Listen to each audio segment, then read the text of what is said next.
श्रुतिस्मृतिपुराणानाम् आलयं करुणालयं नमामि भगवत्पादं शङ्करं लोकशङ्करं शङ्करं शङ्कराचार्यं केशवं बादरायणं सूत्रभाष्यकृतौ वन्दे भगवन्तौ पुनः पुनः। ईश्वरो गुरुरात्मेति मूर्तिभेदविभागिने व्योमवद्व्याप्तदेहाय दक्षिणामूर्तये नमः। सदाशिवसमारम्भां शङ्कराचार्यमध्यमाम् अस्मदाचार्यपर्यन्तां वन्दे गुरुपरम्पराम्। ॐ सहना भवतु सहनौ भुनक्तु सह वीर्यङ्करवावहै तेजस्विनावधीतमस्तु मा विद्विषावहै। ॐ शान्ति शान्ति शान्तिः। सर्ववेदान्तसिद्धान्त गोचरं तमगोचरं गोविन्दं परमानन्दं सद्गुरुं प्रणतोऽस्म्यहं। तत्त्वं पदाभ्यामभिधीयमानयोः ब्रह्मात्मनो शोधितयोर्यदित्थं श्रुत्या तयोस्तत्त्वमसीति सम्यक् एकत्वमेव प्रतिपाद्यते मुहुः।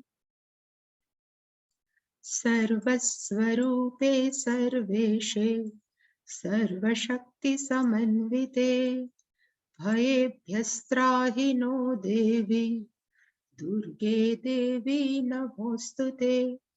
रोगान् शेषान् पहंसि तुष्टा दृष्टा तु कामान् सकलानभीष्टान् त्वामाश्रितानान्न विपन्नराणां त्वामाश्रिताः ह्यश्रयतां प्रयान्ति। सर्वाबाधा प्रशमनं त्रैलोक्यस्याखिलेश्वरी एवमेव त्वया कार्यम् अस्मद्वैरिविनाशनम्। सर्वस्वरूपे सर्वेशे सर्वशक्तिसमन्विते भयेभ्यस्त्राहि नो देवी दुर्गे देवी नमोऽस्तुते। रोगान् शेषान् पहंसि तुष्टा दृष्टा तु कामान् सकलानभीष्टान् त्वामाश्रितानान्न विपन्नराणां त्वामाश्रिताः ह्यश्रयतां प्रयान्ति। सर्वाबाधा प्रशमनं त्रैलोक्यस्याखिलेश्वरी एवमेव त्वया कार्यम् अस्मद्वैरिविनाशनम्। सर्वस्वरूपे सर्वेशे सर्वशक्तिसमन्विते भयेभ्यस्त्राहि नो देवी दुर्गे देवी नमोऽस्तुते। रोगान् शेषान् पहंसि तुष्टा दृष्टा तु कामान् सकलानभीष्टान् त्वामाश्रितानान्न विपन्नराणां त्वामाश्रिताः ह्यश्रयतां प्रयान्ति। सर्वाबाधा प्रशमनं त्रैलोक्यस्याखिलेश्वरी एवमेव त्वया कार्यम् अस्मद्वैरिविनाशनम्।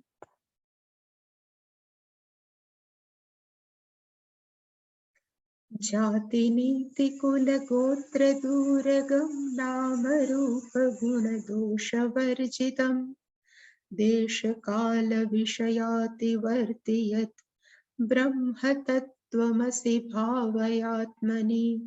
यत् परम सकल वाक गोचरम गोचरम विमल बोध चक्षुषः शुद्ध चित्त गन्मनादि वस्तु यत् ब्रह्म तत्त्वमसि भावयात्मनि षड्भिर्मिभिर्योगि योगि वृद्भावितं न करणैर्विभावितं बुद्ध्यवेद्यमनवद्यमस्ति यत् ब्रह्म तत्त्वमसि भावयात्मनि भ्रान्तिकल्पितजगत्कलाश्रयं स्वाश्रयं सदसद्विलक्षणं निष्कलं निरुपमानमृद्धिमत् ब्रह्म तत्त्वमसि भावयात्मनि अस्तभेदमनपास्तलक्षणं निस्तरङ्गजलराशिनिश्चलं नित्यमुक्तमविभक्तमूर्ति यत् ब्रह्म तत्त्वमसि भावयात्मनि एकमेव सत्नेककारणं कारणान्तर्निरास्य कारणं कार्यकारणविलक्षणं स्वयं ब्रह्म तत्त्वमसि भावयात्मनि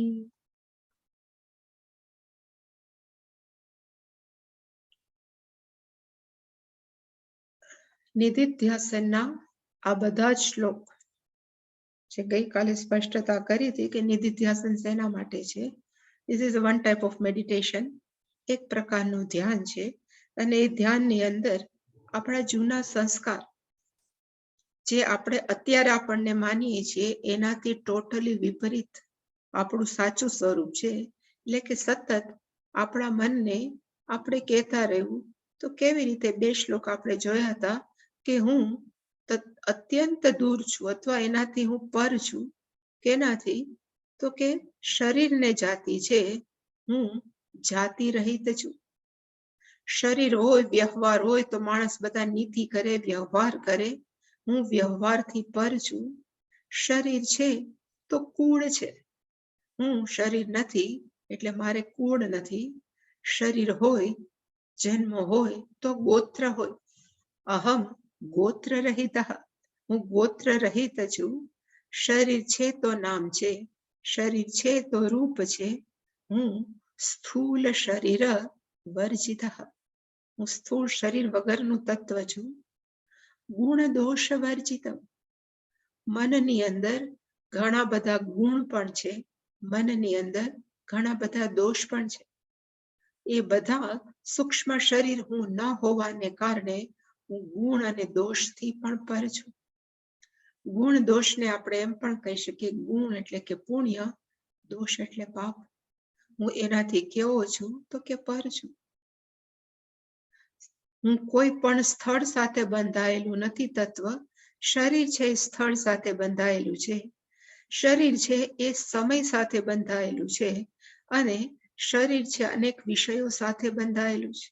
પણ હું આ ત્રણે ત્રણ વસ્તુથી અતિવર્તી, હું એનાથી પર છું. સ્થળ સાથે બંધાયેલું ન હોવાથી સર્વવ્યાપક છું. સમય સાથે ન બંધાયેલું હોવાથી હું નિત્ય છું, અમૃતમ છું. અમૃતમનો અર્થ થાય જેનું મૃત્યુ નથી. અને કોઈ વિષય સાથે બંધાયેલું ન હોવાથી હું એકમેવ અદ્વિતીયમ, તે જે આ બ્રહ્મ છે એ જ અહમસી, આ હું જ છું, અહમસ્મી, એવું સતત હું મારા હૃદયની અંદર આ અનુસંધાન રાખું છું. પહેલો શ્લોક આપણે જોયો હતો. બીજો શ્લોક, યત પરમ સકલ વાક ગોચરમ.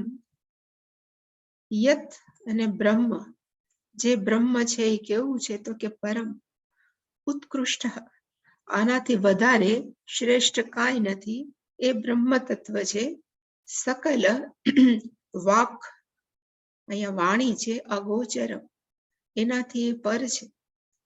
વાણી આપણે જોઈ કે કોઈ પણ પ્રકારની હોય, પરા પશ્યંતી મધ્યમાં વૈખરી, કોઈ પણ વાણી છે એ હંમેશા મર્યાદિત હોય છે.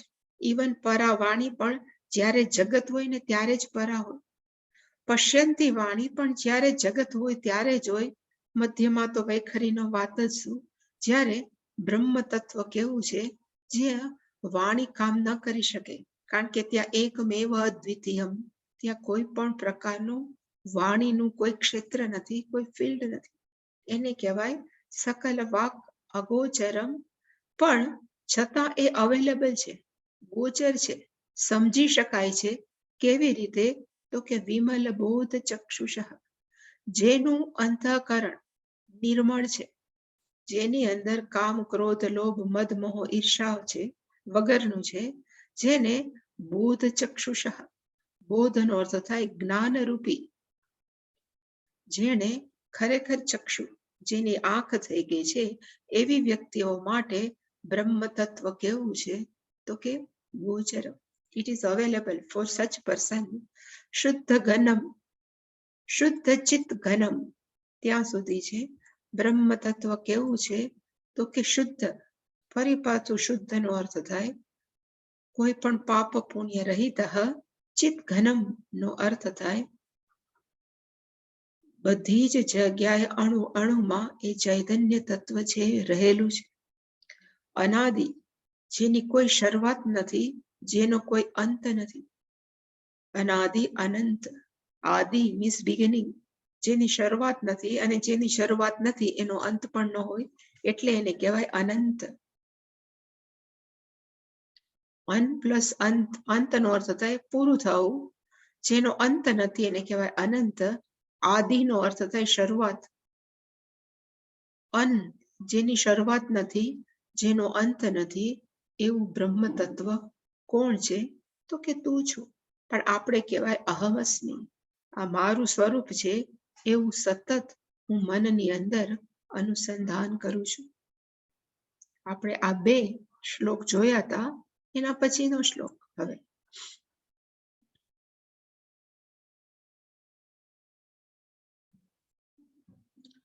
ફરી પાછું છે યદ બ્રહ્મ, જે બ્રહ્મ છે એ કેવું છે? તો કે ષડભિઃ ઉર્મિભિઃ અયોગી. પતંજલિ યોગ સૂત્ર પ્રમાણે આપણે ષડ ઉર્મિથી ઘેરાયેલા છે. ષડ ઉર્મિને કહેવાય, એમાં નીચે મેં લખ્યું છે જન્મ મૃત્યુ, ભૂખ તરસ, શોક અને મોહ, એને કહેવાય છ ઉર્મિ. ખરેખર ઉર્મિનો અર્થ થાય તરંગ. દરિયામાં મોજા છે, તરંગ છે, એ ઉઠે પાછા શમી જાય, પાછા ઊંચા થાય, પાછા શમી જાય. એવી જ રીતે મનની અંદર ભૂખ લાગે, શમી જાય, તરસ લાગે, શમી જાય, શોક થાય, પાછું જતું રહે, મોહ થાય, જતું રહે, જન્મ થાય, મૃત્યુ થાય. એ કેવા છે? તો કે મોજા જેવા. એને કહેવાય ષડ ઉર્મિ. એ ષડ ઉર્મિથી અયોગી બ્રહ્મ તત્વ કેવું છે? યોગનો અર્થ થાય જોડાવું, કનેક્ટેડ હોય ને એને કહેવાય યોગ. પણ આ બ્રહ્મ તત્વ કેવું છે? તો કે એ ક્યાંય જોડાયેલું નથી, અયોગી. આ છ ઉર્મિઓ સાથે એ કેવું છે? તો કે જોડાયેલું નથી, પણ યોગી વૃત ભાવિત.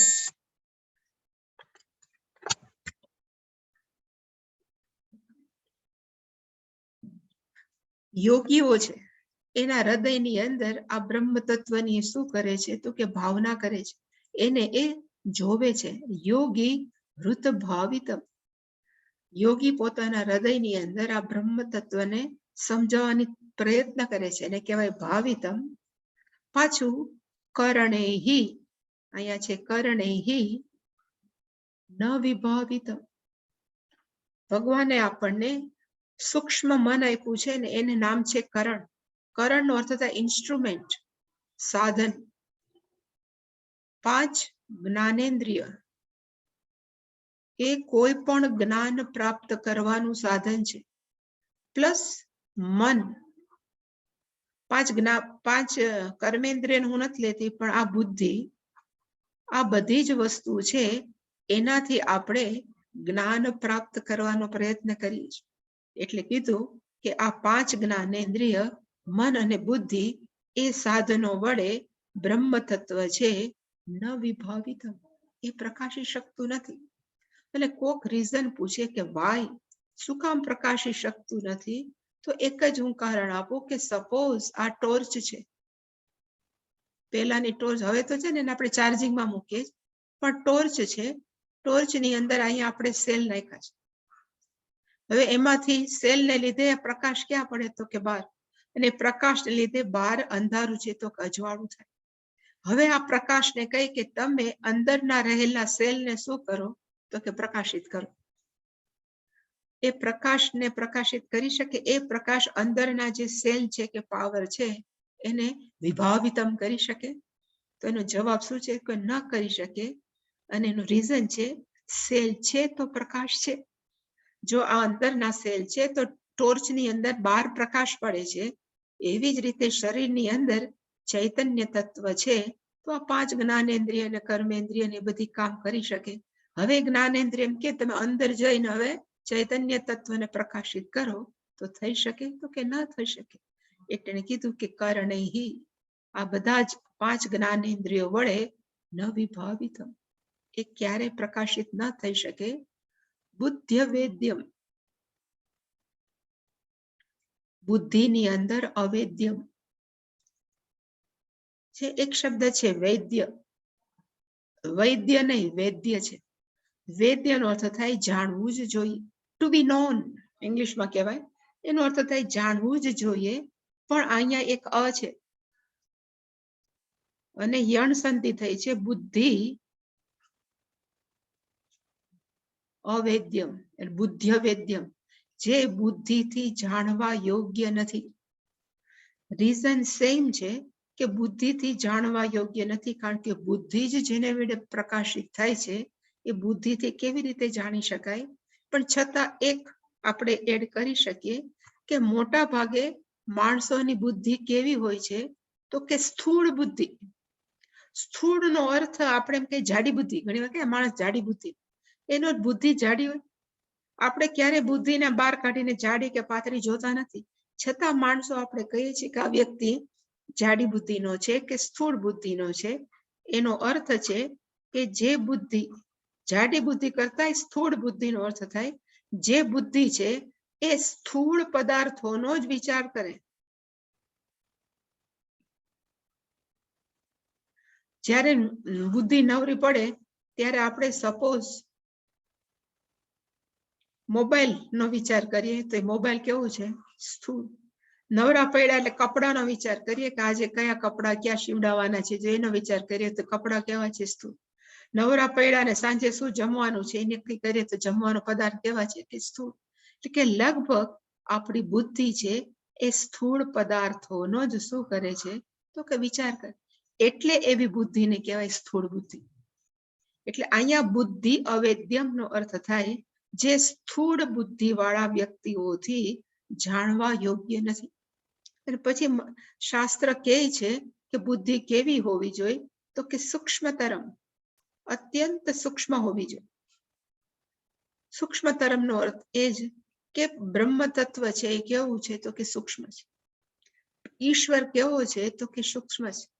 એને સમજવા માટે મન પણ કેવું હોવું જોઈએ તો કે સૂક્ષ્મ. એટલે કે એવું મન કે એવી બુદ્ધિ જે હંમેશા બહારના જગતનો સ્થૂળ પદાર્થનો વિચાર ન કરે, પણ જે મન કે બુદ્ધિ હંમેશા સૂક્ષ્મ ઈશ્વર કોણ છે, જગત શું છે, એવા સૂક્ષ્મ વિચારોનો જ વિચાર કરે, એવી બુદ્ધિને કેવી કહેવાય તો કે સૂક્ષ્મ બુદ્ધિ. એટલે આમાં કોટેશન હું બતાવીશ કે સૂક્ષ્મ બુદ્ધિથી વેદ્યમ, પણ સ્થૂળ બુદ્ધિથી અવેદ્યમ. અવેદ્યમ પછીનો છે અનઅવદ્યમ. વદ્યમ પાછું અન અવદ્યમ. વદ્યનો અર્થ થાય બોલવું, અવદ્યનો અર્થ થાય ન બોલવું. અનવદ્ય મસ્તી, અહીંયા એક છે ભૂતિ, અનવદ્ય ભૂતિ મસ્તી મત. 2-3 પ્રકારની બુક છે વિવેક ચૂડામણીમાં. એકની અંદર મસ્તી છે અને એકની અંદર અહીંયા ભૂતિ છે. આ જ જગ્યાએ ભૂતિ છે. જો વદ્ય હોય તો બોલી શકાય, ન બોલી શકાય, પણ એ આપણે એટલામાં નથી લેતા કે આગલામાં આપણે જોયું કે ન વાચા અભ્યુદિતમ યથો વાચો નિવર્તતે બધા જોયું હતું, પણ અનવદ્યમ નો અર્થ થાય જે વાણીથી બોલી શકાતું નથી. એ મધ્યમાં વૈખરી વાણી આપણે જોઈ લીધી. પણ બીજું છે બુદ્ધિ અવૈદ્યમ અનવદ્ય ભૂતિમત. ભૂતિનો અર્થ થાય ઐશ્વર્ય, મહિમા. ઈશ્વરનો મહિમા કેવો છે? તો કે જો બ્રહ્મ છે, હંમેશા કહું કે બ્રહ્મ છે એને બે રીતે જોવાય છે. એક નિર્ગુણમ બ્રહ્મ અને બીજું છે સગુણમ બ્રહ્મ. જ્યારે નિર્ગુણમ બ્રહ્મનો અર્થ થાય કે જે સત્વ રજસ તમસ વગરનું છે, જે નિરાકાર છે. પણ સગુણમ કહીએ તો એનો અર્થ થાય ઈશ્વર. તો જ્યારે બ્રહ્મ સગુણમ હોય ત્યારે એનો અર્થ થાય ઈશ્વર. પણ બધી જગ્યાએ શાસ્ત્રમાં સગુણમ બ્રહ્મ નિર્ગુણમ બ્રહ્મ ન લખ્યું, એમાં બ્રહ્મ જ લખ્યું. તો આપણને કેમ ખબર પડે કે અત્યારે નિર્ગુણમ બ્રહ્મની ડિસ્કશન ચાલુ છે કે સગુણમ બ્રહ્મની? એટલે અહીંયા લખ્યું છે, આ ભૂતિ શબ્દ છે. બુદ્ધ્ય વેદ્યમન્ય ભૂતિમત યત. હવે ઐશ્વર્ય કોને હોય? નિર્ગુણ બ્રહ્મને હોય? ન હોય. નિર્ગુણ બ્રહ્મની અંદર તો સત્વ રજસ તમસ છે જ નહીં, તો એની અંદર ઐશ્વર્ય, સર્વશક્તિમત, સર્વ જ્ઞાનપણું એવું ન હોય. એટલે જ્યારે ભૂતિ ઐશ્વર્યની વાત થાય ત્યારે બ્રહ્મ કેવું છે? તો કે સગુણમ. અને એનું નામ શું છે? તો કે ઈશ્વર. એટલે કે એ બ્રહ્મ તત્વ છે જેની વિભૂતિ, જેનું ઐશ્વર્ય, જેનું મહિમા છે એ કેવું છે? અભૂતિ. We can not describe. આપણે એમ કે ભગવાન બહુ મહાન છે, પણ મહાન શબ્દ બોલીએ પણ આપણને ખબર છે કે મહાનતા કેટલી.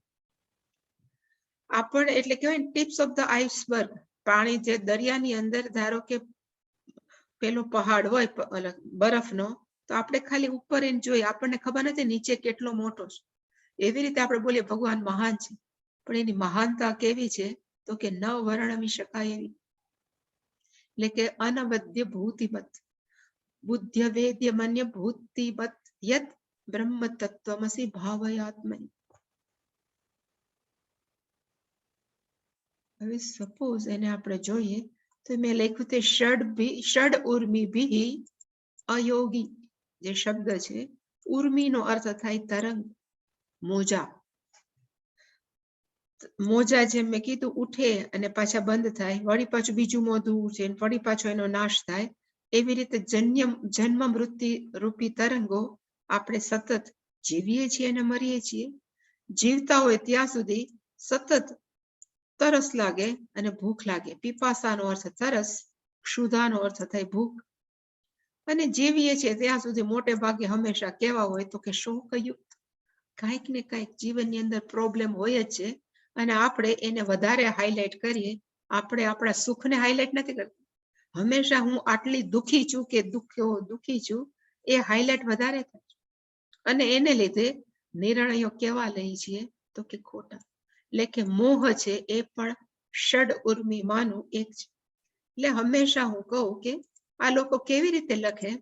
જન્મ મૃત્યુ છે સ્થૂળ શરીરે છે, ક્ષુધા પીપાસા છે પ્રાણના સ્તરે છે, શોક છે એ મનના સ્તરે છે, અને મોહ છે બુદ્ધિના સ્તરે છે. ડિલ્યુટેડ બુદ્ધિ, જે બુદ્ધિ સાચો ડિસિઝન ન લઈ શકે ને કહેવાય મોહક. અને દુઃખી આપણે ક્યારે થાય? બુદ્ધિથી ન થાય, દુઃખી હંમેશા મનથી થાય. એટલે કે શોક છે મનનું છે, મોહ છે બુદ્ધિનું છે, ક્ષુધા પીપાસા પ્રાણમય કોષ, જન્મ મૃત્યુ છે એ અન્નમય. એનાથી બ્રહ્મ તત્વ છે એ કેવું છે? અયોગી, એની સાથે જોડાયેલું નથી. પાછું યોગી વૃત ભાવિતમ. યોગીઓ જે સતત ઈશ્વરનું ધ્યાન ધરતા હોય, ઋતનો અર્થ થાય એના ઋત પ્રદેશે, એના હૃદયમાં.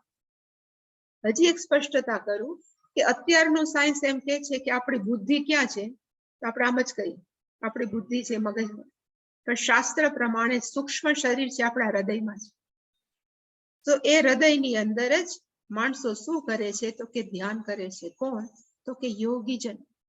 યોગીઓ છે એ ધ્યાન કરે છે કે બ્રહ્મ તત્વ છે આ હું છું. પાછું એ બ્રહ્મ તત્વ કારણે હિ ન વિભાવિતમ. પેલા મેં કીધું હતું એમ, પણ ન તત્ર ચક્ષુ ગચ્છતિ ન વાગ ગચ્છતિ નો મનઃ. એ કેન ઉપનિષદનો મંત્ર છે. તત્ર તસ્મિન બ્રહ્મ દેશે, એ બ્રહ્મ પાસે ચક્ષુ ન ગચ્છતિ, આપણી આંખ છે જઈ ન શકે. ન વાક ગચ્છતિ, નો અર્થ થાય કોઈ કર્મેન્દ્રિય જઈ નથી શકતી. ન મનઃ, ઇવન માઇન્ડ પણ નથી જઈ શકતું. એનો અર્થ કે અપ્રમેયમ. એક શબ્દ છે જે ગીતામાં બહુ આવે છે, અપ્રમેય.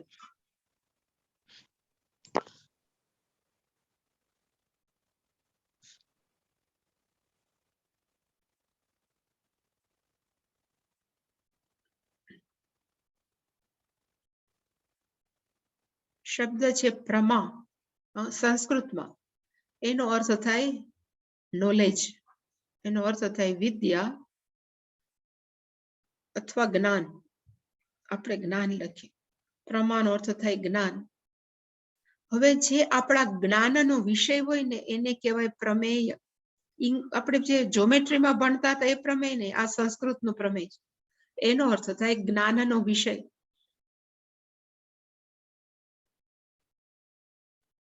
અને દુનિયામાં કોઈ પણ જ્ઞાન આપણે પ્રાપ્ત કરીએ તો એ કોનાથી પ્રાપ્ત કરીએ? તો જે મેં કીધું એ 5 જ્ઞાનેન્દ્રિયો છે.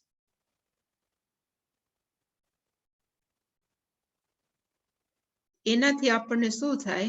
તો કે પ્રમા થવાથી જ્ઞાન પ્રાપ્ત થાય અને પછી આપણને ખબર પડે. હાથી છે આપણા જ્ઞાનનો વિષય છે. આ તો સાવ સામાન્ય એક્ઝામ્પલ આપું છું, પણ દુનિયાનું કોઈ પણ જ્ઞાન છે એ આપણને. અને જ્ઞાનેન્દ્રિયોને શું કહેવાય? તો સારા શબ્દોમાં કહેવાય પ્રમાણ. પ્રમાણ ઇઝ ઇક્વલ ટુ કરણ, અને કરણ ઇઝ ઇક્વલ ટુ ઇન્સ્ટ્રુમેન્ટ, સાધન. કે 5 જ્ઞાનેન્દ્રિયો રૂપી સાધનોથી જ્ઞાન પ્રાપ્ત થાય, અને જે જ્ઞાન જેનું પ્રાપ્ત થાય એને કહેવાય પ્રમેય. પણ પરમાત્મા છે, બ્રહ્મ તત્વ છે, એ 5 જ્ઞાનેન્દ્રિયોનો વિષય નથી. અને શું કામ વિષય નથી? તો કે જેના થકી કર્મેન્દ્રિયો પોતાનું કર્મ કરી શકે, જેના થકી જ્ઞાનેન્દ્રિયો જ્ઞાન પ્રાપ્ત કરી શકે, એ તત્વ છે. હવે એને જ્ઞાનેન્દ્રિયોને કે તમે એ તત્વને પ્રકાશિત કરો, તો કે ન કરી શકે. એટલે એ બ્રહ્મ તત્વ કેવું છે? તો કે અપ્રમેય. એને કહેવાય કરણે હિ ન વિભાવિતમ, ન થઈ શકે. એટલે બીજો સારો શબ્દ છે એનો કે અપ્રમેય. ગીતાના બીજા અધ્યાયની અંદર આ અપ્રમેય શબ્દ છે. બુદ્ધિ અવેદ્યમ, જે મેં કીધું તો સ્થૂળ બુદ્ધિયા, સ્થૂળ બુદ્ધિ વડે એ અવેદ્યમ, એ જાણી શકાય તેમ નથી. તો પછી કેનાથી જાણી શકાય? તો કે આ કઠોપનિષદનો છે, બુદ્ધયા સૂક્ષ્મયા સૂક્ષ્મદર્શિભિઃ. સૂક્ષ્મ બુદ્ધિ વડે સૂક્ષ્મદર્શિભિઃ, જેને સ્થૂળ જગતમાં રસ નથી. મોટા ભાગના માણસોનું જીવન ઇન જનરલ હું કહું છું કે કેવું ખાવું, કેવા પ્રકારના કપડાં પહેરવા, કેવું રહેવું, એ બધી જ કેવી છે? તો કે સ્થૂળ બુદ્ધિ. હવે એમાંથી જ ઊંચા ન આવે તો આપણે એમ કે ક્યારેક તો વિચાર કરો ઈશ્વર કોણ છે? ન થાય, કારણ કે ઈશ્વર કેવો છે? તો કે સૂક્ષ્મ. એને સમજવા માટે આપણું મન પણ કેવું હોવું જોઈએ? સૂક્ષ્મ બુદ્ધિ. એટલે કે જેની અંદર સૂક્ષ્મ બુદ્ધિ છે એને જ આ જ્ઞાન થાય. તો માણસોને પ્રશ્ન થવો જોઈએ ને કે સૂક્ષ્મ બુદ્ધિ છે એ કેવી રીતે પ્રાપ્ત કરી શકાય? તો એક જ, જપથી. અને બધા જ મૂલ્યો જીવનમાં જીવવાથી. જે આપણે કહીએ છીએ સત્ય છે, અહિંસા છે, એ બધા મૂલ્યો છે. એ મૂલ્યમય જીવન જીવીએ, જપ કરીએ, ઈશ્વરને પ્રેમ કરીએ, તો એક વખત એવો આવશે બુદ્ધિ કેવી થશે? તો કે સ્થૂળ જગતની અંદર એને પછી બહુ રસ નહીં હોય. પછી એને એમ ન થાય કે હું ક્યાં કપડાં પહેરું, કે એને બહુ ન હોય કે હું શું ખાઉં. એનાથી વ્યક્તિ કેવી થઈ જાય? તો કે પર થાય. કારણ કે એનું ફોકસ ક્યાં છે? તો કે મારે શું પ્રાપ્ત કરવું, ધ્યેય છે એ આ બધા સ્થૂળ કરતા ક્યાંય મહાન છે. એટલે કીધું કે આવી સ્થૂળ બુદ્ધિથી એ પરમાત્મા અવેદ્યમ, અનવદ્ય ભૂતિ અસ્તિ. વોત્યસ્થી એવું હતું, અનવદ્ય. જેની મહિમા છે એને કહી ન શકાય. અનવદ્ય, જેની મહિમા, જેની ઐશ્વર્ય છે એનું વર્ણન ન થઈ શકે. એવું કે છે, કહેવાય ને કે આપણે પુરુષ સુક્તમ ભણ્યા હતા, એની અંદર લખ્યું હતું કે ભગવાનને 4 એંગલ થી જોવાય, 4 આસ્પેક્ટ થી જોવાય, 1 2 3. એમાં એક થી જ ભગવાને આખું જગતને ધારણ કર્યું. 3 તો એને ભગવાને યુઝ જ નથી કર્યા પોતાનો એક ભાગમાંથી. તો એની મહિમા કેટલી, એનો ઐશ્વર્ય કેટલું. અને એનાથી પણ વધારે આખું જગત છે, એનાથી વધારે ચમત્કાર કાંઈ નથી. આટલા માણસો, આટલી બુદ્ધિ, આટલા વિચારો, આ બધું જ ભગવાનનું શું છે, એ ચમત્કાર જ છે. પછી પ્રશ્ન થાય કે એ ઈશ્વર કે બ્રહ્મ કોણ છે? તો ફરી પાછું એ જ તત્વમસી. આપણે એટલા બધા પેલા થઈ ગયા છે કે આપણે સ્વીકારી જ ન શકીએ કે હું આવું હોઈ શકું કે આવી હોઈ શકું. પણ ગુરુજી કહે છે શિષ્યને, તત ઈશ્વર તદ બ્રહ્મ ત્વમસી. આ તું જ છો એવું સતત આત્મની હૃદયે ભાવય, સતત અનુસંધાન કર.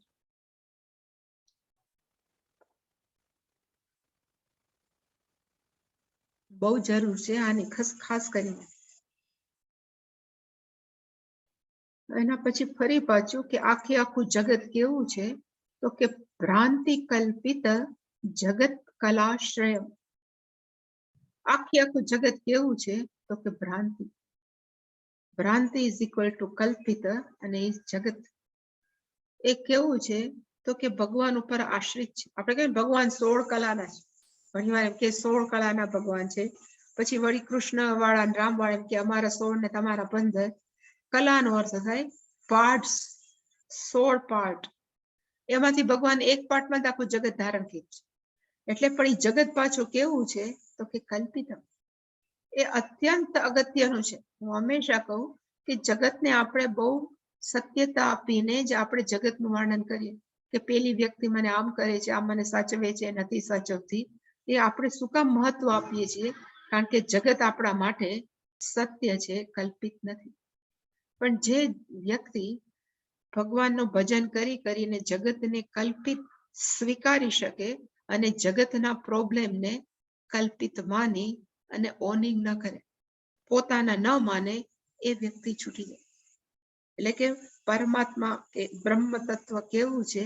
તો કે જેના કલા ઉપર આશ્રય છે. પણ ભગવાન છે કોના ઉપર આશ્રિત છે? તો કે પોતે કેવા છે? સ્વાશ્રય. પોતે પોતાના ઉપર જ આધારિત છે. આખું જગત ભલે એના ઉપર આધારિત હોય, પણ પોતે સ્વ આશ્રય, પોતે પોતાની ઉપર જ આધારિત છે.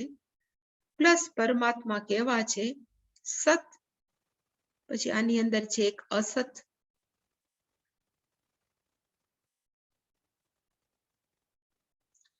અસત વિલક્ષણમ. એટલે અહીંયા છે સત અને અસત. સતનો અર્થ થાય સ્થૂલ અને અસતનો અર્થ થાય સૂક્ષ્મ. એનાથી વિલક્ષણમ પરમાત્મા કેવા છે? તો એનાથી પર. આપણી નજર સામે શું છે? તો કે સ્થૂળ જગત. અને કેટલી એવી વસ્તુઓ છે જે સૂક્ષ્મ છે. બંનેથી પરમાત્મા કેવા છે? તો કે વિલક્ષણ. ગુજરાતીમાં વિલક્ષણનો અર્થ થાય બુદ્ધિશાળી. અત્યંત વિલક્ષણ બુદ્ધિમત્તા છે આપણે. પણ વિલક્ષણનો અર્થ થાય અલગ, જુદા, અલગ. પરમાત્મા કેવા છે? સ્થૂળ અને સૂક્ષ્મથી જુદા છે. સ્થૂળ અને સૂક્ષ્મ જગત બનાવ્યું, પણ પોતે એનાથી કેવા છે? વિલક્ષણ. નિષ્કલમ. હમણાં હું 9મો અધ્યાય એટલે બીજામાં પેલામાં અમે જોઈએ છીએ ઇંગ્લિશના ક્લાસમાં, તો એમાં એક પરમાત્મા છે, એને કીધું કે મેં આખું જગત બનાવ્યું, પણ હું કેવો છું? તો કે ઉદાસીન આસીનમ. એક બહુ સરસ એને શબ્દ વાપર્યો કે હું કેવો છું? તો કે ઉદાસીન આસીન. ઉદાસીનવત, ઉદાસીનવત છે આસીનમ. 9મો અધ્યાયની અંદર લગભગ 10-12મો શ્લોક હશે. ઉદાસીનવત આસીનમ.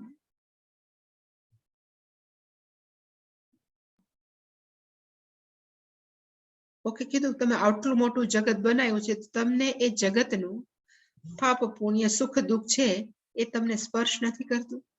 હવે આપણે એક જ વ્યક્તિ છે, આપણે આપણા સુખ દુઃખ થી 24 કલાક ઘેરાયેલા, સુખ દુઃખ થી નહીં, દુઃખ થી ઘેરાયેલા હોય. આપણે એક વ્યક્તિ છે, ભગવાન તો બધાના હૃદયમાં બેઠો છે, અને જો હૃદયમાં બેઠો હોય તો બધાના દુઃખ ને ધારો કે પોતાના માની લે તો ભગવાન તો સૌથી મોટો સંસારી દુઃખી હોય, તો પણ ભગવાન શું કામ દુઃખી નથી? એટલે ભગવાને જવાબ આપ્યો, ઉદાસીનવત આસીનમ. 9મા અધ્યાયમાં હું કેવો છું તો કે ઉદાસી. ઉદાસીન નો અર્થ આપણે ગુજરાતીમાં કરે છે એવો નથી. આપણને એમ છે ઉદાસ થઈને બેઠા છીએ, જે મોટે ભાગે આપણું વાસ્તવિક સ્વરૂપ છે એવું નથી. પણ ઉત આસનમ યસ્ય સહ ઉદાસીનમ. ઉત નો અર્થ થાય અલગ, આસનમ એટલે કે અવેલેબિલિટી કહેવાય ને, આપણે અવેલેબલ, આપણે અવેલેબલ છીએ પણ કેવા થોડાક અલગ. એવી રીતે હું શું છું તો કે બેઠેલું છું. ઘણી વાર ઉદાહરણ મેં આપ્યું છે કે ગંગાના પ્રવાહમાં આપણે ઋષિકેશ જાય, ગંગાના કાંઠે બેઠા હોય, વી કેન એન્જોય ધ ગંગા. આપણે ગંગાને માણી શકીએ, એના તરંગોને માણી શકીએ, એમાં રાતે દીવડા મૂકતા હોય એ આપણે માણી શકીએ. પણ આપણે જો ગંગામાં પડ્યા તો આપણું શું થાય? ઇવન તરતા આવડતું હોય ને તો પણ ત્યાં ગંગા છે બહુ ડેન્જરસ, તણાઈ જાય. એના કરતા આપણે ગંગાથી આસન કેવું રાખ્યું છે? ઉત આસન, બહાર બેઠા છે. એવી રીતે આસીનમ આપણે શું કરીએ છીએ તો બેઠા, તો we can enjoy the Ganga. ભૂસકો નથી મારતા, દેન ત્યાં સુધી આપણે કહેવાય છીએ તો કે હેપી. એવી રીતે મનની અંદર સપોઝ આપણું મન છે, એની અંદર સતત વિચારો ચાલ્યા કરે છે. કેના છે તો કે મોટા ભાગે દુઃખના જ હોય, સુખના તો આપણી પાસે ક્યારેક જ હોય. દુઃખના વિચાર ચાલ્યા જ જાય, આપણે એની અંદર ભૂસકો મારીએ છીએ, હું છું. દુઃખના વિચાર થઈને આપણે કૂદકો માર્યો, અને કૂદકો માર્યો એ દુઃખના વિચાર સાથે આપણે આઈડેન્ટિફિકેશન કેળવીએ છીએ, આપણે તાદાત્મ્ય કેળવીએ. નવી એન્ટિટી ઉત્પન્ન થાય, એનું નામ કેવું છે? દુઃખી. દુઃખના વિચારો હોય તો જવા દો, પણ આપણે શું થાય છે પછી? દુઃખી. જો ને મને ફલાણે આમ દુઃખી કરે, પેલો આમ દુઃખી કરે, લેટ ધેમ પાસ. ઉદાસીનવત આસીનમ. આપણા વિચારો પણ કેવા છે તો કે પ્રવાહ જેવા. જેવી રીતે ગંગાનો પ્રવાહ જાય છે, એવી રીતે મનમાંથી વિચારરૂપી પ્રવાહ છે કેવા છે? સતત જાય છે. જો આપણું આસન ઉત આસનમ હશે, દૂર હશે, તો વી કેન એન્જોય. આપણે વિચારોને માણી શકશું. પણ જેવા વિચાર આવ્યા એમાં આપણે તરત આપણી જાતને જોડી દઈશું કે આ જો મને આમ જ કર્યું તો હું આવો જ છું, એટલે નવી એન્ટિટી, સુખી છું, દુઃખી છું, ક્રોધી છું, ઈર્ષાળુ છું, મારામાં કાંઈ નથી. એવી જાતની ગ્રંથિઓ આપણામાં શું કામ ઉત્પન્ન થાય છે? કારણ કે we are identify our self with our thought process. આપણે આપણી જાતને એક માની દઈશું. પણ રહેવું જોઈએ કેવું તો કે ઉત આસન, એનાથી દૂર. એને સારી ભાષામાં કહેવાય સાક્ષી. જે આપણે બોલીએ છીએ કે વિચારોના આપણે શું થવા જોઈએ તો કે સાક્ષી. જો સાક્ષી હોય તો ઓલ થોટ પ્રોસેસ છે, બધા વિચારો છે, લેટ ધેમ પાસ, બધા પસાર થયા કરે, વી કેન એન્જોય.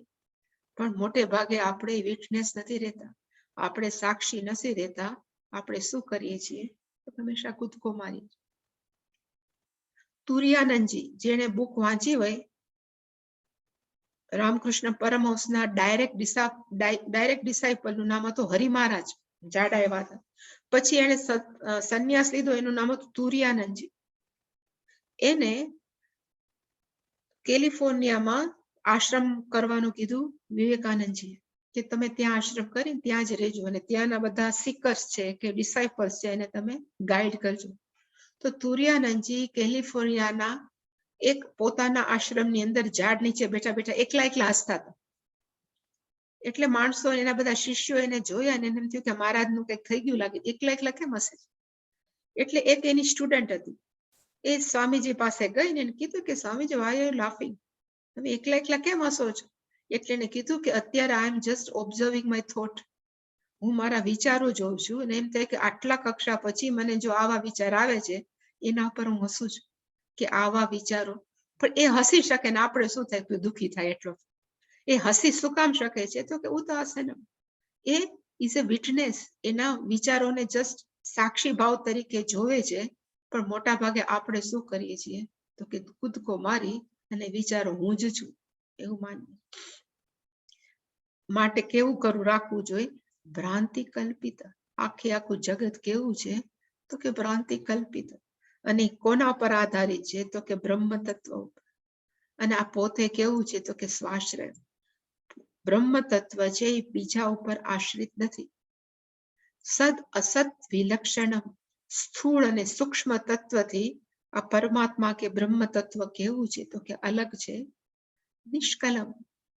કલમ નો અર્થ થાય અવયવ, પાર્ટ.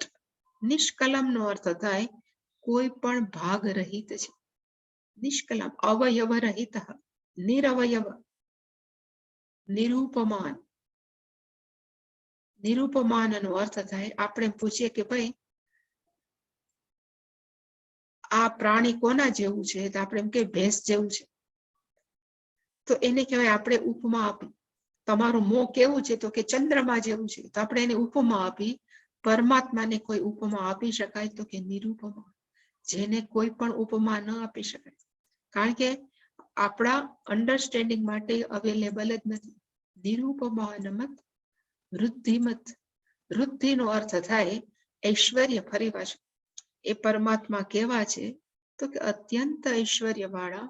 તે ઐશ્વર્ય વાળા પરમાત્મા છે એ બ્રહ્મ છે. અને એ કોણ છે? તો કે તત્વમસી. એ તું પોતે જ. એવું સતત ભાવયાત્મની. આવું સતત આપણે વિચાર્યા કરીએ તો આપણે સંસારના અત્યંત જે અટેચમેન્ટ છે ને એમાંથી થોડુંક છૂટા થાય.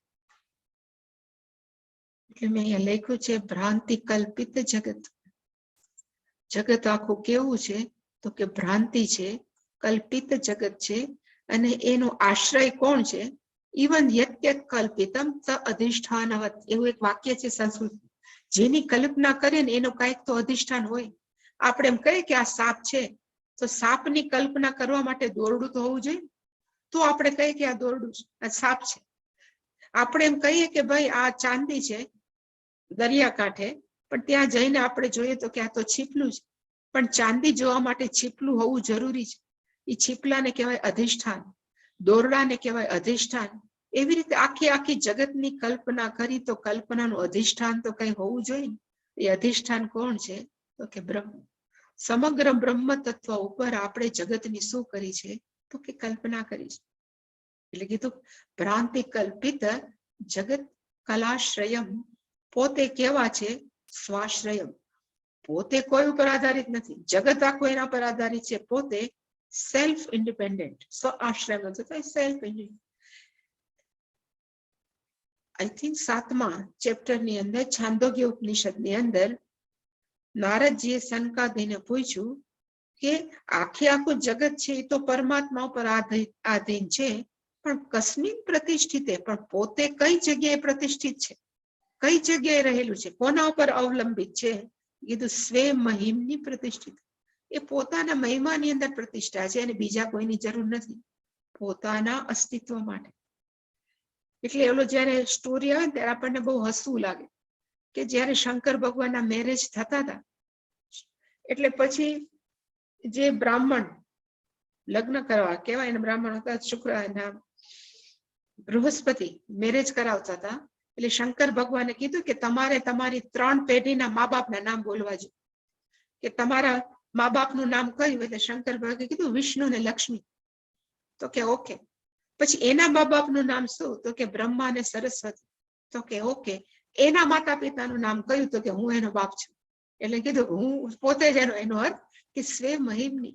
પોતે એને કોઈની કઈ જરૂર નથી. કારણ વગર કાર્ય કેવું છે? કારણ કાર્ય રહિતમ સ્વે મહિમની પ્રતિષ્ઠિત. નિષ્કલમ જે આપણે જોયું તો નિષ્કલમ નો અર્થ થાય પરમાત્માને કોઈ પણ પાર્ટ નથી, નિરઅવયવ. અવયવ હોય તો ઘસારો થાય. મોટી ઉંમર થાય એટલે બધાના ગોઠણ બદલાવા પડે. શું કામ? તો કે અવયવ છે તો ઘસારો છે. પણ પરમાત્મા કેવા છે? નિરઅવયવ. અને આપણે પણ સતત કહી શકીએ કે સ્થૂળ શરીરને ઘસારો છે, અવયવ વાળું છે, પણ હું નથી. સૂક્ષ્મ શરીરની અંદર પરિવર્તન થાય છે, પણ હું નથી. વાસ્તવિક મારું સ્વરૂપ કેવું છે? તો કે નિરઅવયવ, નિરૂપમાન. જેની કોઈ ઉપમા ન આપી શકે. એને કહેવાય નિરૂપમાન. શ્વેતાશ્વતર ઉપનિષદની અંદર લખ્યું છે નત સમાહ, એના જેવું કોઈ નથી તો એનાથી અધિક તો ક્યાંથી હોય. નત તત સમાહ ચ અભ્યધિકમ કિમ દ્રશ્યતે, એટલે કે એના જેવું કોઈ નથી તો એનાથી મહાન કયું. ઇવન આની 7મા અધ્યાયમાં છે મત્તઃ પરતરમ નાન્યત કિંચિદ અસ્તિ જનંતે, મારાથી શ્રેષ્ઠ કોઈ નથી. ભગવાન ગીતામાં પોતાને ડિક્લેર કર્યું કે હું શ્રેષ્ઠ છું, એનાથી મત્તઃ પરતરમ ન અન્યત. મત્તઃ મીન્સ મારા થકી, પરતરમ વધારે શ્રેષ્ઠ, ન અન્યત કિંચિદ અસ્તિ, હું સૌથી શ્રેષ્ઠ છું અને મારું કારણ કોઈ નથી. બધાના કારણ છે, હું કારણ વગરનું કારણ છું. એને કહેવાય નિરૂપમાન.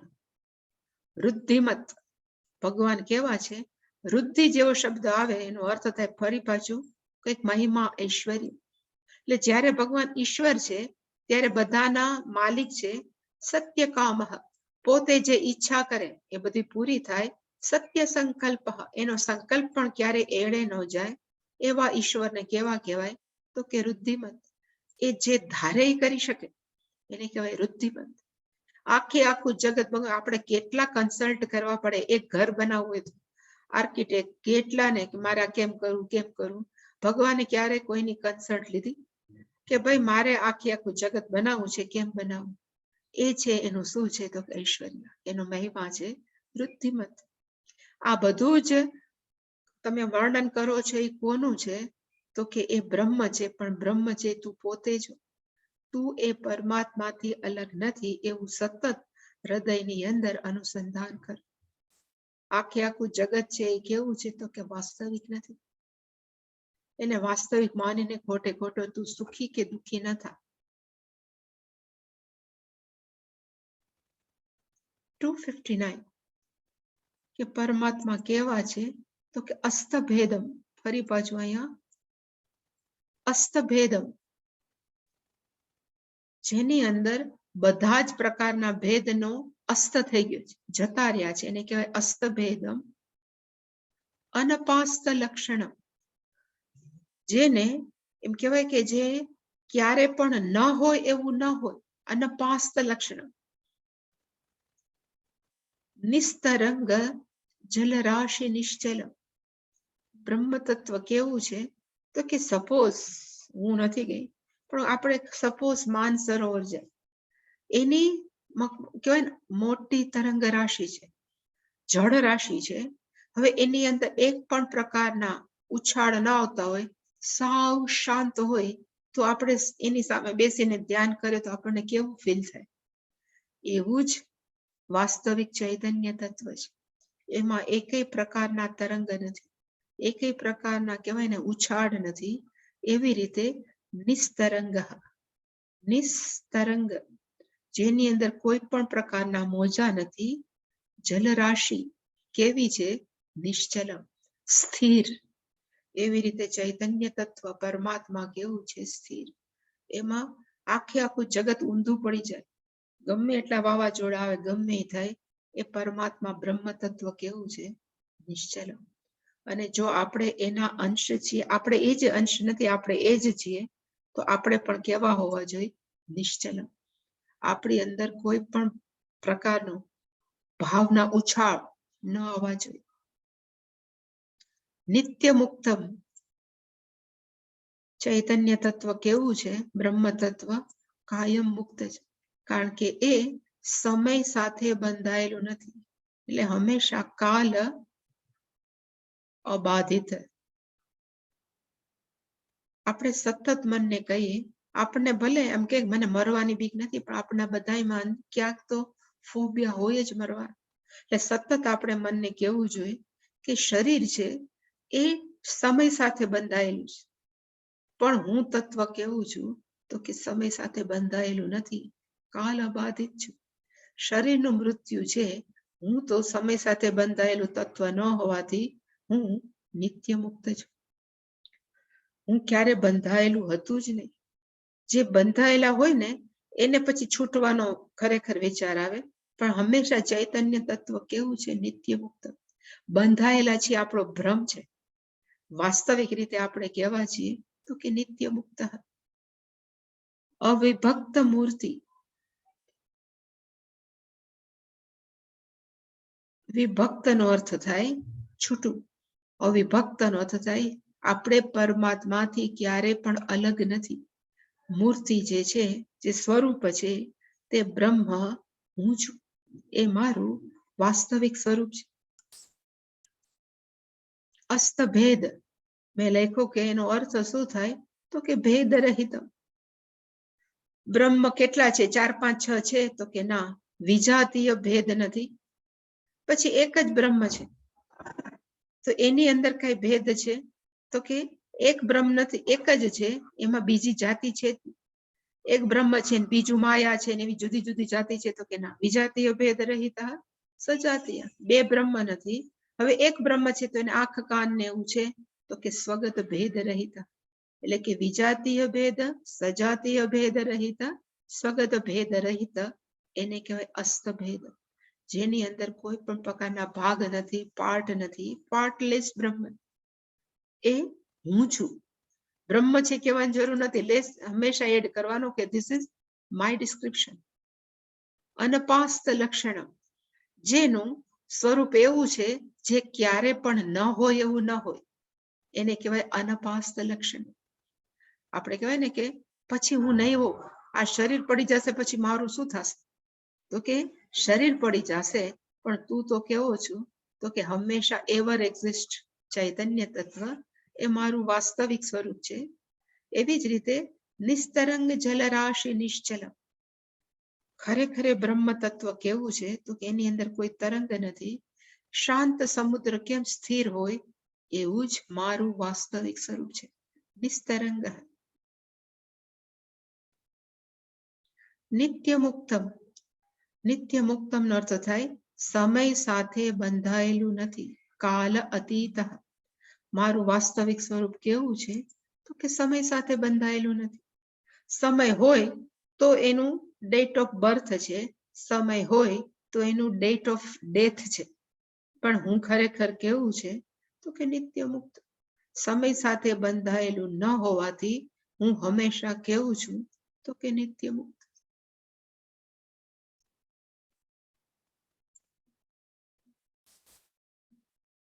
અવિભક્ત મૂર્તિ, હું કેવું તત્વ છું, તો કે અવિભક્ત. વિભક્ત નો અર્થ થાય જુદું, અવિભક્ત નો અર્થ થાય જે જુદું નથી. એટલે એક જેને થોડુંક મેથ્સ આવડતું હોય, એમાં મેં લખ્યું છે કે a is equal to b હોય, suppose a is equal to a બરાબર b હોય અને b બરાબર c હોય, તો a બરાબર c થાય. જેને થોડુંક મેથ્સ આવડતું હોય એને ખબર પડે, ન આવડતું હોય તો હરી, પણ a is equal to b, b is equal to c, તો જો બે માં હોય તો a is equal to c થાય. એવી રીતે ઈશ્વર છે ઇઝ ઇક્વલ ટુ જગત, જગત ઇઝ ઇક્વલ ટુ જીવ. આપણે બધા જગતમાં જીવમાં છીએ, તો ઈશ્વર ઇઝ ઇક્વલ ટુ શું છે, તો કે જીવ. એ ન સમજાતું હોય તો મેં લખ્યું કે સોનું છે ઇઝ ઇક્વલ ટુ શું છે, તો કે ઘરેણાઓ. ઘરેણાઓની અંદર એક શું છે, તો કે સપોઝ બંગડી. એનો અર્થ કે સોનું ઇઝ ઇક્વલ ટુ શું છે, તો કે બંગડી. તો એનો અર્થ કંકણ છે એ સોનાથી અવિભક્ત, જુદું ન હોઈ શકે. એવી જ રીતે જો ઈશ્વર આખું જગત હોય, તો જગત છે બીજું કાંઈ નથી, જીવ જ છે. એનો અર્થ ઈશ્વર અને જીવ બંને કેવા છે, એક. એને કહેવાય અવિભક્ત મૂર્તિ. અને આ જ શું છે, તો કે આ મારું સાચું સ્વરૂપ છે. એવું નથી કે સવારે ઉઠીને જ આનો વિચાર થાય, ક્યારે પણ જ્યારે પણ માઇન્ડ ફ્રી હોય ત્યારે સતત આપણે શું કરવાની જરૂર છે, તો કે આત્મની ભાવય. આ જે છે એ કોણ છે, તો કે અહમસ્મી. જેટલું આ આપણી દ્રઢતા વધારે, એટલી નિષ્ઠા વધારે. કેની અંદર, તો કે જ્ઞાનની અંદર. માણસો એમ કે ને નિષ્ઠ થવું છે, તો નિષ્ઠનો અર્થ થાય કે જેનું મન આનો જ સતત વિચાર કરે, એને કહેવાય નિષ્ઠ. અત્યારે માણસો છે એ સંસાર નિષ્ઠ છે, માણસો છે એ ટીવી નિષ્ઠ છે, ઘણા માણસો છે મોબાઈલ નિષ્ઠ છે. એવી રીતે માણસોએ શું થવાની જરૂર છે, તો કે એના કરતા આપણે જપનિષ્ઠ થાય, આપણે બ્રહ્મનિષ્ઠ થાય, ઇવન આપણે શાસ્ત્રનિષ્ઠ થાય. અને એ કેવી રીતે થાય? તો કે સતત આત્મની ભાવય. સતત આપણે મનની અંદર કીધા રાખીએ કે ભાઈ આ જગત છે એ વાસ્તવિક નથી, હું સ્થૂળ અને સૂક્ષ્મ શરીર નથી, એવું કોન્સ્ટન્ટ મીન્સ સતત, વેનેવર માઇન્ડ ઇઝ ફ્રી, ત્યારે જો આપણે મનને કીધા કરીએ તો આપણા મનની અંદર આઘાતો છે, ફરિયાદો છે, એ ધીમે ધીમે ઘટશે. કારણ કે આપણા મનની અંદર ફરિયાદો શું કામ છે? તો કે આપણા મનની અંદર ફરિયાદો એટલા માટે છે કે આપણે જગતને સાચું માનીએ છીએ, સગાવાલાને સાચા માનીએ, સ્થૂળ શરીરને સાચું માનીએ છીએ. પણ જ્યારે આપણે માત્ર બ્રહ્મને સાચું માનીએ અને એ જે શાસ્ત્ર કે છે એનો જ વિચાર કરીએ તો ધીમે ધીમે સ્થૂળ અને સૂક્ષ્મ શરીરને જે સત્યતા આપીએ છીએ એ ઓછી થશે. જેટલી ઓછી થાય એટલી આપણી નિષ્ઠા વધશે. બસ આ બધા શ્લોક પાછળનો ભાવાર્થ છે. 2-3 મેં રાખ્યા છે, કાલે જોશું. Any question?